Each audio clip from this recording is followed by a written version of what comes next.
बहुत समय पहले अरावली के घने जंगलों के बीच एक विशाल राज्य था, वीरगढ़। उस राज्य के राजा थे राजा विक्रम सिंह। वीर, बुद्धिमान और अपने राज्य से बेहद प्रेम करने वाले। लेकिन उस साल राज्य पर भयंकर संकट टूट पड़ा। सूखा पड़ा, खेत बर्बाद हो गए और राजकोष धीरे धीरे खाली होने लगा। तभी एक दिन महल में एक बूढ़ा साधु आया। महाराज, इस जंगल के पार एक प्राचीन किला है। उस किले में अनगिनत सोना और हीरे छुपे हैं। अगर ऐसा खजाना है तो अब तक किसी ने उसे पाया क्यों नहीं? क्योंकि वो खजाना शापित है। जो भी उस खजाने को लेने गया कभी वापस नहीं आया। दरबार में सन्नाटा छा गया।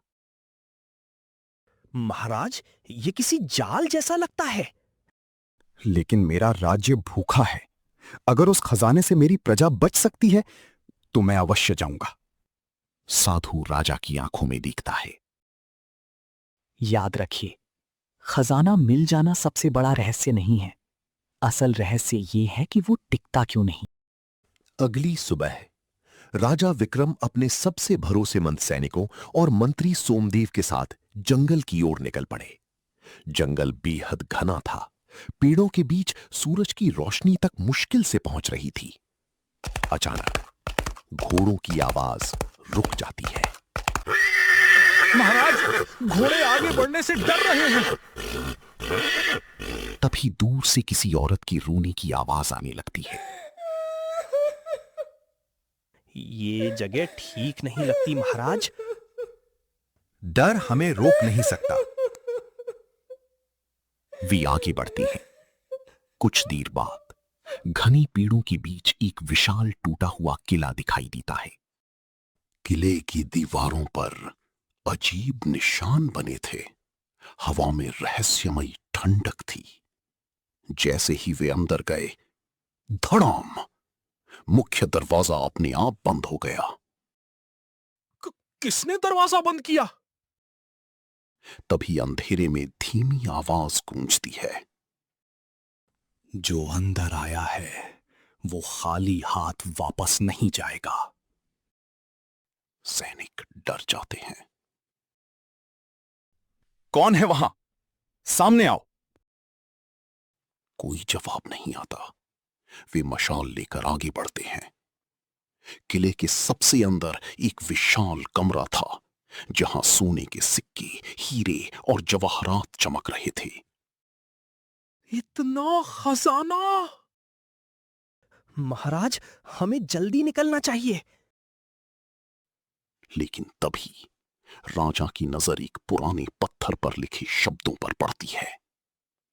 ये खजाना उस व्यक्ति का नहीं हो सकता जिसने लालच से इसे छुआ। मैं ये खजाना अपने लिए नहीं, अपनी प्रजा के लिए ले जा रहा हूं। राजा खजाने को उठाने का आदेश देता है। राजा विक्रम खजाना लेकर महल लौट आता है। पूरा राज्य खुशी मनाता है। महाराज की जय! खजाना राजकोष में रख दिया जाता है। लेकिन अगली सुबह महल में अफरा तफरी मच जाती है। महाराज, राजकोष खाली है। क्या? राजा दौड़कर खजाने वाले कक्ष में पहुंचता है। वहां एक भी सोने का सिक्का नहीं था। सिर्फ दीवार पर खून जैसे लाल रंग से एक निशान बना था। खजाना कभी तुम्हारा था ही नहीं। पूरा राज्य डर गया। कुछ लोगों को लगा किसी ने चोरी की है। कुछ बोले ये भूत प्रेत का काम है। महाराज, शायद हमें उस खजाने को भूल जाना चाहिए। नहीं, जब तक इस रहस्य का पता नहीं चलता मैं चैन से नहीं बैठूंगा। तभी एक बूढ़ा सैनिक आगे आता है। महाराज, मैंने सुना है उस किले में कभी राजा भैरव सिंह रहता था। फिर? वो बहुत लालची था। उसने अपनी ही प्रजा का धन लूटकर खजाना बनाया था।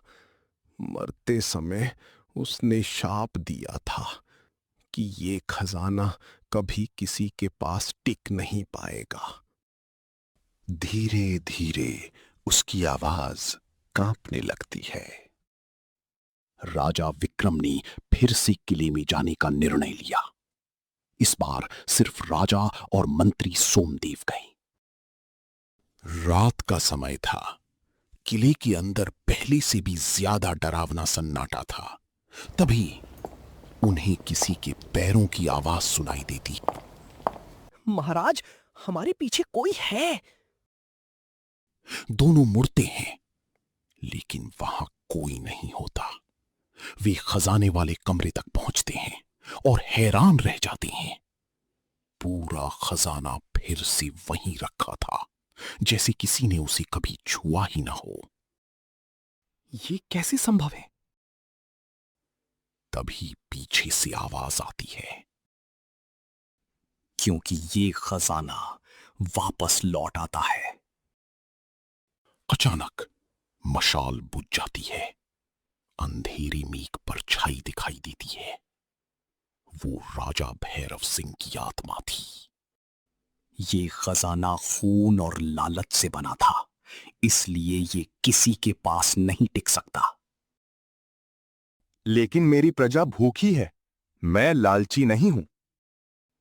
मुझे पता है, इसीलिए तुम अभी तक जीवित हो। तो फिर इस शाप को खत्म कैसे करें?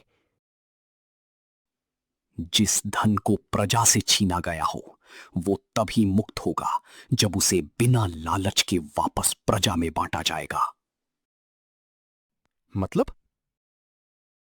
अगर तुम इस खजाने को राजकोष में रखोगे तो ये हर बार गायब हो जाएगा, लेकिन अगर इसे सीधे गरीबों में बांट दोगे तो शाप टूट जाएगा।